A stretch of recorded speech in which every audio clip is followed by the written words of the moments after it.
నివసించి ధైర్యపరచినావయ్యా.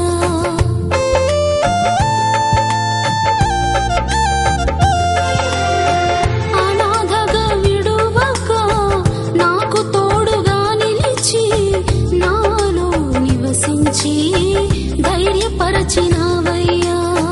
నాలో నివసించి ధైర్యపరచినావయ్యా.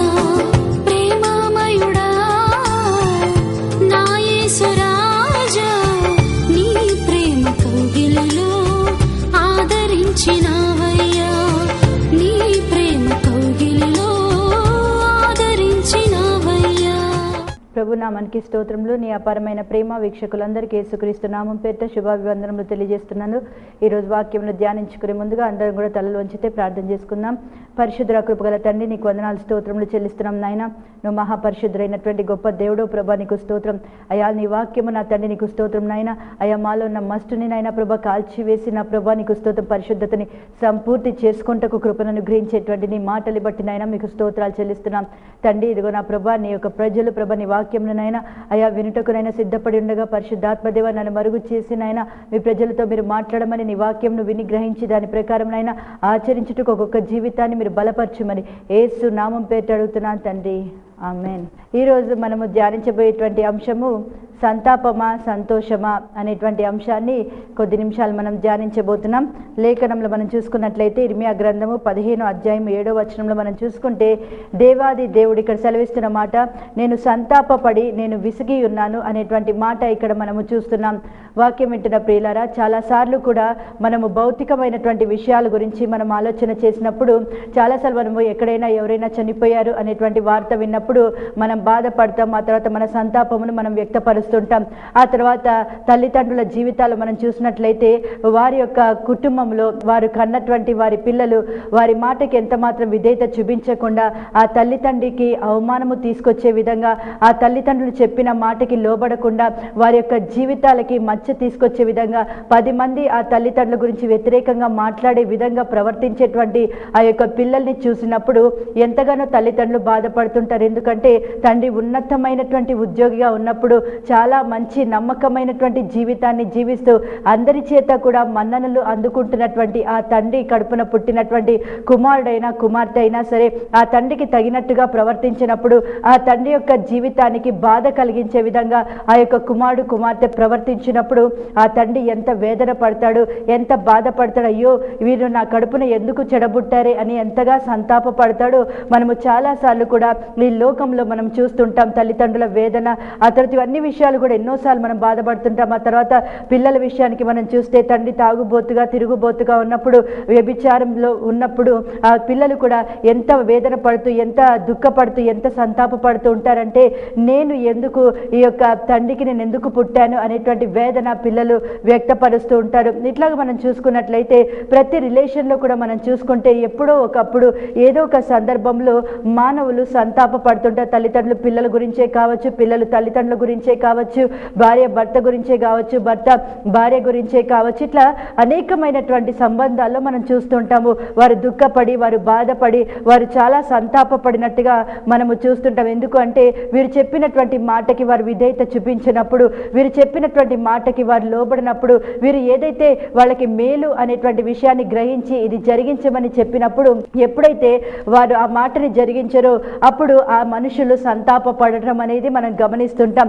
వాక్యం వింటున్న ప్రియులారా, ఇట్లాగే మనుషులు సృష్టించబడినటువంటి మనుషులే ఈ విధంగా సంతాప పడుతూ దుఃఖపడుతున్నట్లయితే సృష్టికర్త అయినటువంటి దేవుని విషయం ఏంటిదో మనం ఈరోజు ఆలోచన చేసుకుంటున్నాము. ఇక్కడ చూసుకుంటే ఇర్మియా ప్రవక్తతో ప్రభు అయినటువంటి దేవుడు చెప్తున్నాడు, నేను సంతాప పడి నేను విసిగి ఉన్నాను అంటాడంటే ఆయన ఎంత దుఃఖపడుతున్నాడు, ఆయన ఎంత బాధపడుతున్నాడు, ఆయన ప్రజల గురించి ఎంత సంతాప పడుతున్నాడు అనేటువంటి విషయాన్ని మనం ఇక్కడ చూస్తూ ఉన్నాము. ఇక్కడ మన లేఖనంలో చూసుకున్నట్లయితే సంఖ్యాకాండము 14వ అధ్యాయము 12వ వచనంలో చూసుకున్నట్లయితే ప్రవక్త అయినటువంటి మోషేతో దేవాది దేవుడైనటువంటి యెహోవా ఇశ్రాయేలు గురించి ఒక మాట చెప్తూ ఉన్నాడు.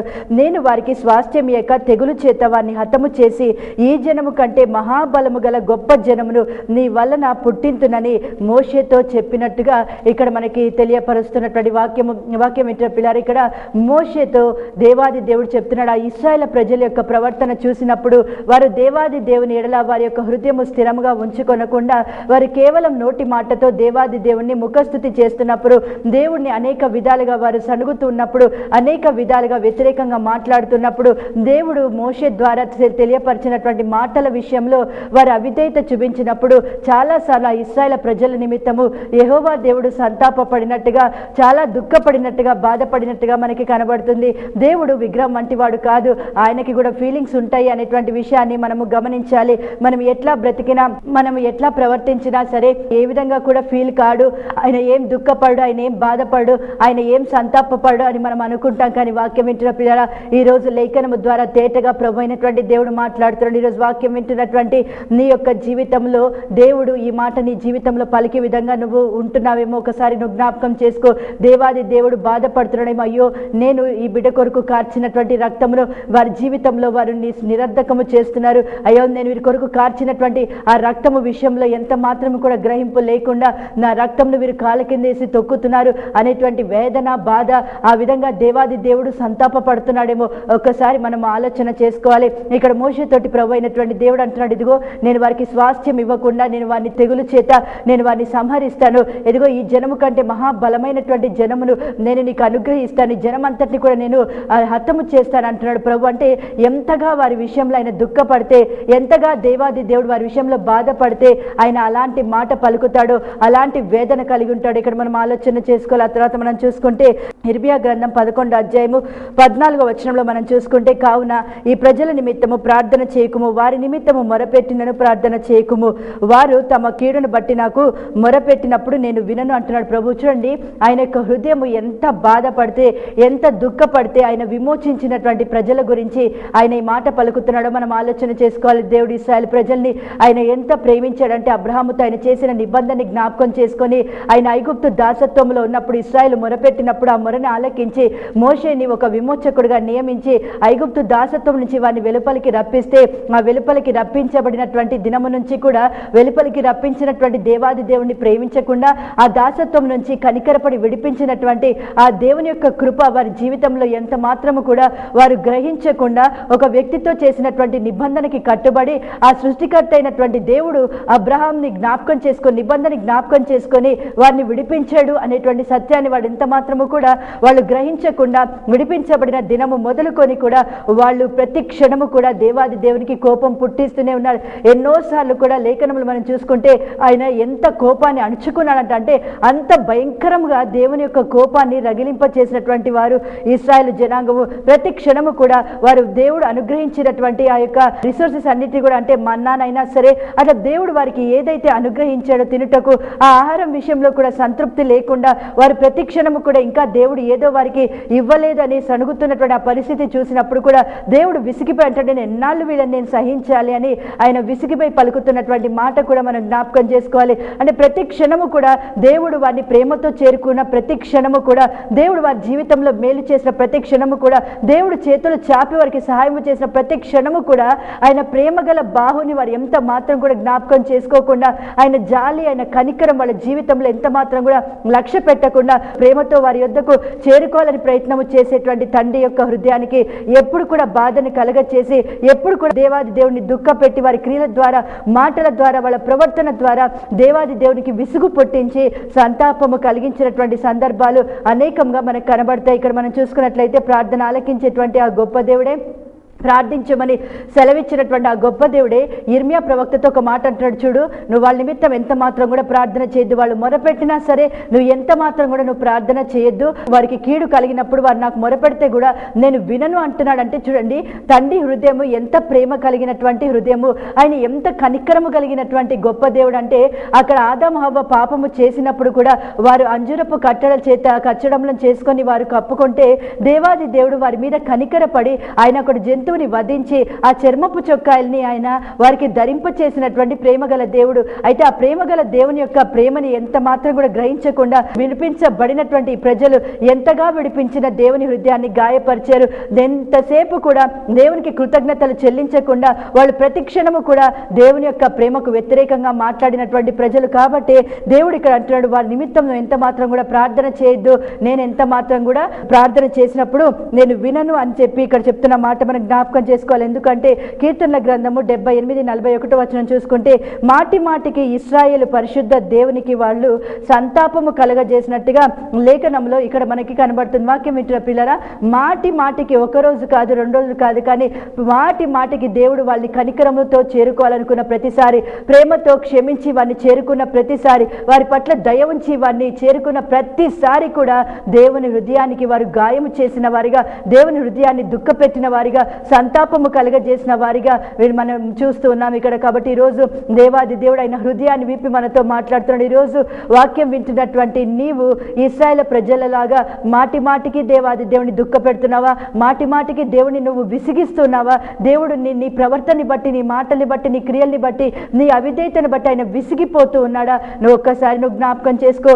దేవుని సన్నిధిలో పశ్చాత్తాపడుతున్నావు, క్షమాపణ అడుగుతున్నావు, మరలా మరలా నువ్వు అదే పాపము చేస్తున్నప్పుడు నిజంగా దేవుడు ఒకవేళ విసిగిపోతున్నాడేమో, ఆయన సంతాప పడుతున్నాడేమో అనేటువంటి విషయాన్ని కూడా మనం జ్ఞాపకం చేసుకోవాలి. దేవాది దేవుడు మనల్ని సృష్టించాడు ఎందుకు అంటే మనం ఆయన చిత్తము జరిగించాలి, ఆయనని మనం సంతోష పెట్టాలి అనేది దేవుని యొక్క ఉద్దేశం ఉంటుంది. కానీ దేవుడు సృష్టించిన మొదటి మానవులు మొదలుకొని ఈ రోజు వరకు కూడా 100%లో 99% కూడా దేవునికి సంతాపము కలిగించేవారిగా, దేవునికి విసుగు కలిగించేవారిగా, దేవునికి దుఃఖము కలిగించేవారిగా చాలాసార్లు కూడా మన జీవితాల్లో మన ప్రవర్తన, మన యొక్క జీవిత విధానము ఆ విధంగా ఉంటుంది. అయితే ఈరోజు ప్రభు అయినటువంటి దేవుణ్ణి మనము సంతోషపరచాలి అనేది దేవుని యొక్క చిత్తం ఉంటుంది. అయితే ఈరోజు నువ్వు ఆలోచన చేయి, దేవునికి సంతాపము కలగజేస్తున్నావా? లేదంటే నిన్ను సృష్టించినటువంటి దేవునికి నువ్వు ప్రతి పరిస్థితిలో కూడా ఆయన నిన్ను బట్టి సంతోషించే విధంగా, ఆనందించే విధంగా నువ్వు జీవిస్తున్నావా అనేటువంటి విషయాన్ని ఈరోజు వాక్యం వింటున్నప్పుడు మనం ఆత్మవిమర్శ చేసుకోవాలి. ఇక్కడ మనం లేఖనంలో చూసుకుంటే మొదటి సమూయేలు గ్రంథము 15:2 మనం చూసుకున్నట్లయితే ఇక్కడ ఒక వ్యక్తిని గురించి మనము ధ్యానం చేద్దాము. సౌలు అనేటువంటి కీషు కుమారుడైనటువంటి ఈ యొక్క సౌలుని దేవుడు ప్రేమించి ఇశ్రాయేలు ప్రజలు మాకు రాజు కావాలన్నప్పుడు ఈ కీషు కుమారుడైనటువంటి సౌలుని దేవుడు ఇశ్రాయేలు మీద ఆయన రాజుగా నియమించాడు. రాజుగా నియమించిన తర్వాత సౌలుకి దేవుడు సమూయేలు ప్రవక్త ద్వారా ఒక ఆజ్ఞ ఇచ్చాడు. ఏంటిది అంటే ఈ యొక్క అమాలేకీయులు ఇశ్రాయేల్ ఐగుప్తులో నుంచి బయటికి వచ్చినప్పుడు వారి మార్గములో ఇశ్రాయేల్ ప్రజల్ని అడ్డగించి వారి మీద యుద్ధం ప్రకటించిన వారు ఈ అమాలేకీయులు. కాబట్టి వాళ్ళు మార్గమందు ఇశ్రాయేల్ చేసినటువంటి ఆ యొక్క కార్యాన్ని ప్రభు అంటున్నాడు, నేను జ్ఞాపకం చేసుకున్నాను కాబట్టి నువ్వేం చేయాలంటే ఏ మాత్రం కూడా అమాలేకీయులు ఎవరిని కూడా నువ్వు కనికరించకుండా, రాజు మొదలుకొని బాలురేంటి, ఆ తర్వాత యవ్వనులేంటి, స్త్రీలేంటి, పురుషులేంటి, గొర్రెలేంటి, గాడిదలేంటి, అక్కడ ఉన్నటువంటి పశు సంపద మొత్తం ఏది కూడా మిగులకుండా నువ్వు వాటన్నిటిని కూడా ఏం చేయాలంటే వాటిని నువ్వు హతము చేయాలి, వాటిని మొత్తం కూడా నువ్వు నిర్మూలన చేయాలి అనేది దేవాది దేవుడు సౌలుకి ఇచ్చినటువంటి ఆజ్ఞ.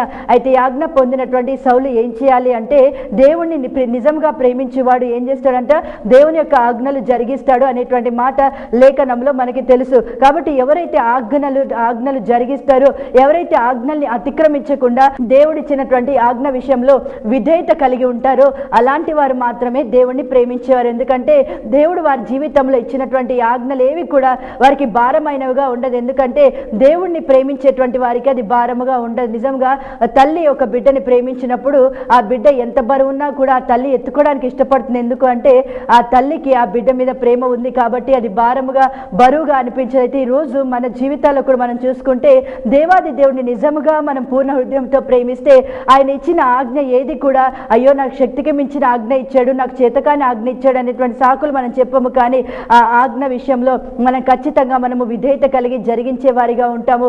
అయితే ఈ యొక్క ఆజ్ఞ పొందినటువంటి యొక్క సౌలు విషయంలో మనం చూసుకున్నట్లయితే ఈ సౌలు ఏం చేశాడంటే అక్కడ అమాలేకీయుల్ని హతము చేశాడైతే అందులో రాజు అయినటువంటి అగగుని బ్రతకనిచ్చాడు.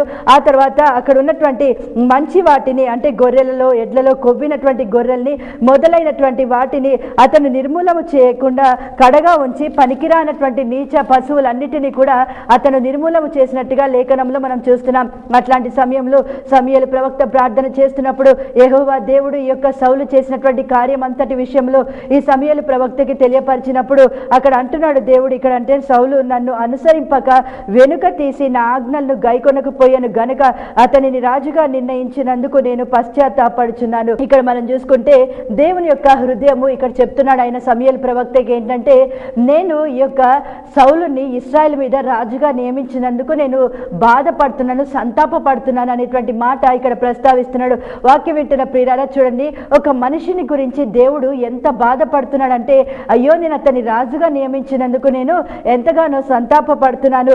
ఎందుకు సంతాపడుతున్నాను, ఎందుకు బాధపడుతున్నాను అంటే నేను ఇచ్చిన ఆజ్ఞ విషయంలో ఆ ఆజ్ఞని అనుసరించకుండా అతడు వెనుక తీసినటువంటి విధానాన్ని బట్టి నేను సంతాప పడుతున్నానని సమూయేలు ప్రవక్తకి దేవుడు తన హృదయాన్ని ఆయన తెలియపరిచినప్పుడు సమూయేలు ప్రవక్త కూడా చాలా కోపావేశుడై రాత్రంతా కూడా దేవునికి మొరపెట్టిన తర్వాత అతడు సౌలుని కలుసుకోవడానికి వెళ్ళిన సందర్భంలో అతను అంటున్నాడు, ఈ యొక్క సౌలు ఒక మాట చెప్తున్నాడు సమూయేలుకి ఏంటంటే, దేవుడు నాకు ఇచ్చిన ఆజ్ఞ అంతా కూడా కంప్లీట్ గా నేను జరిగించాను అన్నప్పుడు సమూయేలు అక్కడ ఒక మాట అంటున్నాడు, అయితే నేను వింటున్నటువంటి ఈ గొర్రెల అరుపులు, ఎడ్ల రంకెలు ఎక్కడి నుంచి వచ్చి నేను అడిగినప్పుడు ఈ యొక్క సౌలు ఒక మాట అంటున్నాడు, అమాలేకీల యొద్ద నుండి మేము వీటిని తీసుకొని వచ్చాము, నీ దేవుడైన యెహోవాకు బలులర్పించుటకు జనులు గొర్రెలలోను ఎడ్లలోను మంచి వాటిని ఉండనిచ్చి మిగిలిన వాటన్నిటిని కూడా మేము నిర్మూలము చేశాము అనేటువంటి ఆ యొక్క విషయాన్ని తను చెప్తున్నాడు. వాక్యం వింటున్న ప్రియులారా, రాజు ఆజ్ఞ లేకుండా అక్కడ ఉన్నటువంటి దాసులు ఏ పని కూడా చేయరు.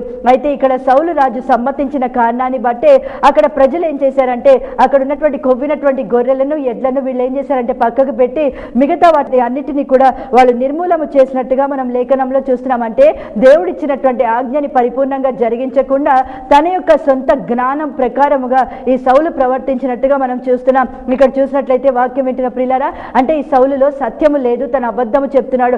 అక్కడ పశువుల అరుపులు వినబడుతున్నా సరే ఏ మాత్రం కూడా తన తప్పు అక్కడ ఒప్పుకోకుండా అతను ఏమంటున్నాడు అంటే, నీ దేవుడైన యెహోవాకి, అంటే ఇక్కడ మనం చూసుకుంటే సౌలు రాజు ఎంత మాత్రము కూడా దేవుణ్ణి నా దేవుడు అన్నట్టుగా ప్రేమించిన వాడిగా కానీ నా దేవుడు అన్నట్టుగా దేవుణ్ణి హత్తుకున్నట్టుగా కానీ మనకు కనబడదు. కాబట్టి ఈ సౌలు ఏమంటున్నాడంటే తనని రాజుగా నియమించినటువంటి దేవుడు నా దేవుడు కాదు కానీ నీ దేవుడు అన్నట్టుగా సమూయేలుతో అంటున్నాడు. నీ దేవుడైన యెహోవాకి బలులు అర్పించటానికి వీళ్ళు ఏం చేశారంటే గొర్రెల్లోని ఎడ్లలోని క్రొవ్విన వాటిని ఉంచారు, మిగతా వాటి అన్నిటిని కూడా నిర్మూలము చేశారు అంటున్నారు. వాక్యం ఇచ్చిన ప్రతి రోజు నీ జీవితంలో కూడా సౌలు ప్రవర్తించినట్టుగా సేవకులు నీ జీవితంలో ఏదైనా విషయంలో వాళ్ళకి హెచ్చరిక చేసినప్పుడు, ఏదైనా విషయంలో దేవాది దేవుడు నీకు ఆజ్ఞ ఇచ్చినప్పుడు ఆ ఆజ్ఞ విషయంలో నువ్వు నిర్లక్ష్యము కలిగి ఉండి నువ్వు ఎంత మాత్రం కూడా సత్యము చెప్పకుండా అబద్ధము చెప్పే స్థితిలో నువ్వు ఉంటున్నావా? నీ యొక్క తప్పు బయలుపరచబడిన తర్వాత కూడా నువ్వు దేవుని సన్నిధిలో పరిపూర్ణంగా నువ్వు పశ్చాత్తాపడకుండా నువ్వు వ్యతిరేకంగా సౌల్లాగా మాట్లాడే పరిస్థితుల్లో నువ్వు ఉంటున్నావేమో ఒకసారి నువ్వు గమనించుకోవాలి. అయితే ఇక్కడ ఈ మాట అయిన తర్వాత సమూయేలు అంటున్నాడు, ఇంకా నువ్వు మాట్లాడ పనిలేదు, ఎందుకంటే యెహోవా రాత్రి నాకు తెలియపరిచాడు ఏంటంటే నీవు అల్పుడుగా ఉన్నప్పుడు ఇశ్రాయేళ్ల గోత్రములకు దేవుడు నిన్ను శిరస్సుగా చేశాడు, యెహోవా నిన్ను రాజుగా అభిషేకించాడు. అయితే ఈరోజు నువ్వేం చేశావు? దేవుడు నిన్ను పంపించి అమాలేకులందరినీ కూడా కనికరించకుండా హతము చేయమని చెప్పంటే నువ్వు వాళ్ళందరినీ కూడా సమూలంగా నిర్మూలము చేయకుండా నువ్వు దోపుడు మీద ఎగపడి దేవుని దృష్టికి కీడు చేశావు అనేటువంటి మాట ఎప్పుడైతే సమూయేలు చెప్పాడో ఈ యొక్క సౌలు అంటున్నాడు, నీవు ఆ మాట ఎంత మాత్రము కూడా అనవద్దు అంటున్నాడు. అంటే ఏంటి? తన తప్పు తనకి చెప్తే కూడా ఎంత మాత్రం కూడా తప్పు నీ ఒప్పుకునే స్టేజ్లో లేడు. తగ్గింపుతో అవును నేను తప్పు చేశాను, దేవుని యొక్క ఆజ్ఞని సంపూర్ణంగా నేను జరిగించలేదు, నా ఇష్టానుసారంగా నేను ప్రవర్తించి అగబును ఆ తర్వాత అక్కడ ఉన్నటువంటి క్రొవ్వినటువంటి గొర్రెల్ని ఎడ్లని కూడా నేను పక్కకి పెట్టాను అని చెప్పినటువంటి విషయాన్ని ఎంత మాత్రం కూడా తను ఒప్పుకోకుండా అతను సమూయేలు ప్రవక్త దగ్గర ఒక వ్యతిరేకంగా మాట్లాడుతున్నటువంటి విధానము మనం చూస్తున్నాం. నేను దేవుడు నన్ను పంపిన మార్గమున పోయి అమాలేకుల రాజైన అగగును తీసుకొని వచ్చాను, కానీ అమాలేకులను నేను నిర్మూలం చేశానంటే తన తప్పుని తను కప్పెట్టుకునే పరిస్థితుల్లో మాట్లాడుతున్నాడు.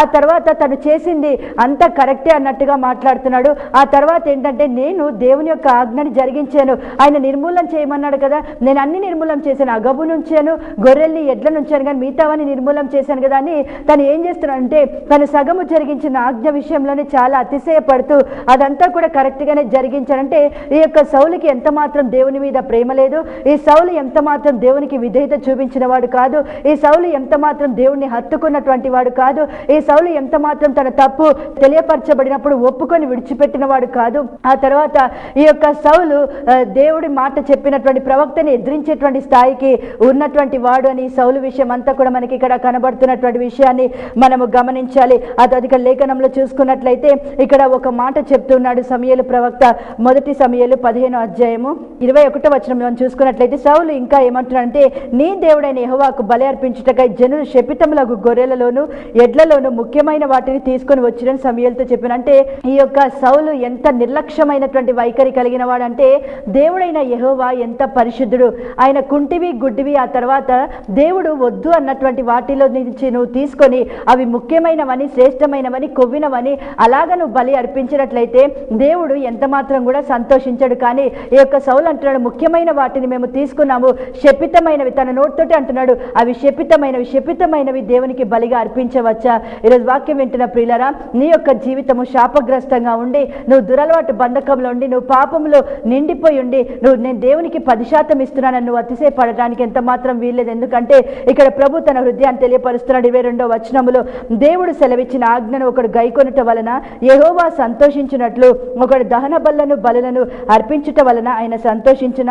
ఆలోచించుము, బలులు అర్పించుట కంటే ఆజ్ఞను గైకొనుటయు, పొట్టేళ్ల కొవ్వు అర్పించుట కంటే మాట వినుటయు శ్రేష్టమని రాయబడింది. అంటే ఇక్కడ దేవాది దేవుడు అంటాడు, ఆజ్ఞను గైకుంటేనే దేవుణ్ణి సంతోషపరిచినట్టు, కానీ నువ్వు దహన బలులను ఆ తర్వాత బలులను అర్పిస్తే దేవుడు సంతోషించినంత. వాక్యం వింటున్న ప్రియులారా, ఈ రోజు నువ్వు దేవుని యొక్క ఆజ్ఞ నీ జీవితంలో ఏమైనదో ఆ ఆజ్ఞ నువ్వు గైకొనకుండా నువ్వేదో నేను దేవాదేవుడికి 10% ఇచ్చాను, నేను దేవుని మందిరంలో వాద్యములు వాయిస్తున్నాను, నేను ఏదో దేవునికి సాక్ష్యం చెప్తున్నాను, ఇవన్నీ చెప్తే దేవుడు సంతోషిస్తాడా అని ఇక్కడ దేవాది దేవుడు ప్రశ్న వేస్తున్నాడు. వాక్యం వింటున్న ప్రియులారా, ఈ రోజు సౌలు లాగా జీవించాలని దేవుని యొక్క ఉద్దేశము కాదు.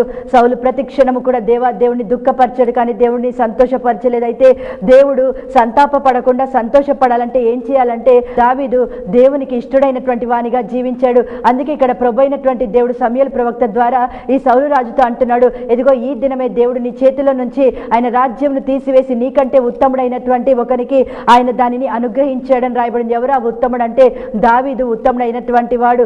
దావీదు దేవుని ఆజ్ఞల్ని జరిగించినటువంటి వాడు. దావీదు నాతాను ప్రవక్త వచ్చి ఇదిగో నువ్వు తప్పు చేసావు, పాపం చేసావు అంటే ఈ యొక్క సౌలు లాగా ప్రవక్తను వ్యతిరేకించలేదు, కానీ కోపోద్రేకుడు కాలేదు, కానీ ఆ తప్పు విషయంలో తను పశ్చాత్తాపడ్డాడు, దేవునికి తను తాను అప్పగించుకున్నాడు. అయితే వచ్చినటువంటి ఆ శిక్షా కాలంలో సైతము అతను మౌనముగా నమ్మకమైన సృష్టికర్తకు అతను అప్పగించుకున్న వానిగా కనబడతాడు. వాక్యం వింటున్న ప్రియులారా, అందుకే దావీదు విషయంలో ప్రభు అంటాడు, దావీదు నా హృదయానుసారుడైన మనుషుడు, అతను నా ఉద్దేశం అంతా కూడా జరిగించేవాడు. అంటే ఇక్కడ లేఖనంలో మనం చూసుకుంటే సౌలు విషయంలో దేవుడు ఎంత సంతాపపడ్డాడో దావీదు విషయంలో ఆయన సంతోషపడ్డాడు. అంటే నాకు ఇష్టమైనటువంటి వ్యక్తిని నేను కనుగొన్నాను, నీకంటే ఉత్తముడైనటువంటి వాణిని నేను కనుగొన్నాను అనేటువంటి మాట దేవుడు చెప్తున్నాడు. అంటే ఎంతగా దావీదు విషయంలో దేవుడు సంతోషించుంటాడు. అందుకే దావీదు యొక్క జీవితంలో మనం చూసుకుంటే సింహాసనము లేకుండా దేవుడు విడిచిపెట్టలేదు, ఒక దీపము లేకుండా దేవుడు దావీదుని విడిచిపెట్టలేదు. అంతగా దేవుడు దావీదుకి సింహాసనం ఇచ్చాడు, దేవుడు దావీదుని అభిషేకించాడు, దేవుడు దావీదుని ఆశీర్వదించాడు. అయితే ఇక్కడ మనం లేఖనంలో చూసుకుంటే ఈరోజు ప్రభు అంటున్నాడు, నీ జీవితంలో దేవాది దేవుడు సంతాప పడకూడదు, కానీ దేవుడు సంతోషపడాలి. దేవుడు సంతాప పడితే మన జీవితంలో ఏ మేలు కూడా కానరాదు, కానీ దేవుడు సంతోషించినట్లయితే మన జీవితంలో అనేకమైన మేలు చూస్తాం. ఈ భౌతికంగా పిల్లలు తల్లిదండ్రులు సంతోష పెట్టినప్పుడు తల్లిదండ్రులు బైకులు కొనిస్తారు, వాళ్ళకి ఇష్టమైనటువంటి వాటిని కొనిస్తారు. అట్లాగే ఈ లోకపు తల్లిదండ్రులు చేస్తే దేవాది దేవుడు ఎంత మంచి తండ్రి, ఎంత ప్రేమగల దేవుడు, ఆయన ఇంకా శ్రేష్టమైన వాటిని మనకు అనుగ్రహిస్తాడు కదా. అందుకే ఈరోజు నీ జీవితంలో దేవుడు సంతాప పడుతున్నాడా లేదా దేవుడు సంతోషపడుతున్నాడు అనే విషయాన్ని గమనించుకోవాలి. సౌలుని రాజుగా అభిషేకించినందుకు దేవుడు సంతాప పడ్డాడు, కానీ దావీదుని చూసినప్పుడు ఆయన చాలా సంతోషపడ్డాడు, ఆయన సాక్ష్యం ఇచ్చాడు. ఎందుకంటే దావీదు జీవితంలో అనేకమైన మంచి లక్షణాలు ఉన్నాయి. కాబట్టి ఈరోజు ఆజ్ఞని గైకొంటను బట్టి దేవుడు సంతోషిస్తాడు. కానీ నువ్వు బలులు అర్పించినా దహన బలులు అర్పించినా వీటన్నిటి విషయంలో దేవుడు ఎంత మాత్రం కూడా ఆయన సంతోషించడు. నువ్వు పొట్టేళ్లకు అర్పించుట కంటే మాట వినుట శ్రేష్టం అన్నాడు ప్రభు అయినటువంటి దేవుడు. ఈరోజు దేవుడు చెప్పినటువంటి మాట వాక్యము ద్వారా సేవకుల ద్వారా దేవుడు సెలవిచ్చినటువంటి మాట విషయంలో ఎంత మాత్రం సౌలులాగా తిరుగుబాటు చేయకుండా ఆజ్ఞను పరిపూర్ణంగా జరిగించడానికి నీ జీవితాన్ని అప్పగించుకున్నట్లయితే నీ జీవితంలో ప్రభు అయినటువంటి దేవుడు సంతోషపడతాడు.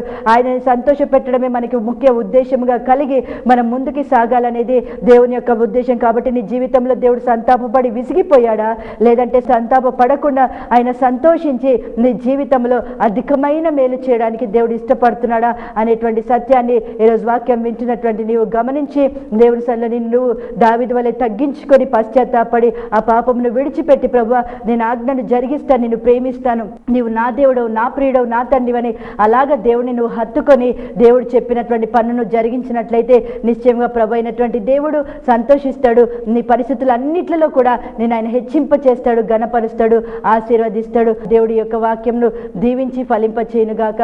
ఆమేన్. అందరం కూడా తలలోంచితే ప్రార్థన చేసుకుందాం.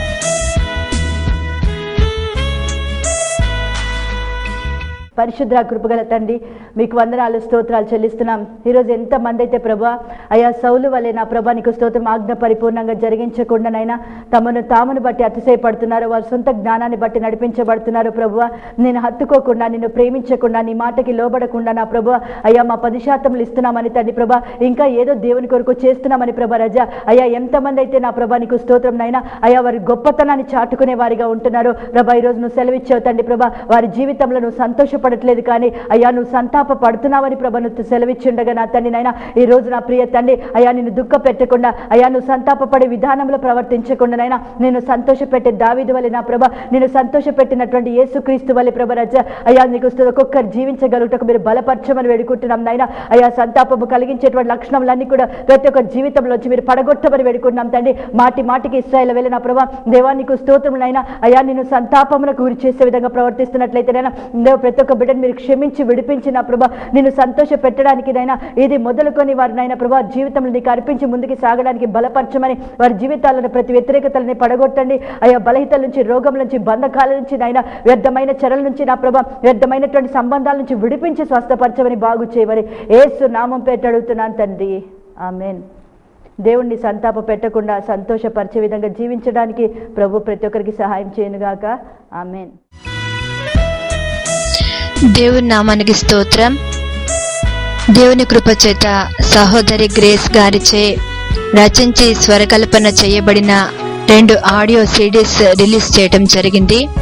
మొదటిది నీ అపారమైన ప్రేమ, రెండవది నిబంధన రక్తము. ఈ సిడీస్ కావాల్సిన వారు సంప్రదించవలసిన మా చిరునామా plot number 8 27-64/9 Adarsh Nagar, Neredmet, Secunderabad 5,56,000. Contact చేయవలసిన మా ఫోన్ నెంబర్స్ 9885903327, 8686523183. దేవుడు మిమ్మల్ని సమృద్ధిగా దీవించును గాక, ఆమేన్.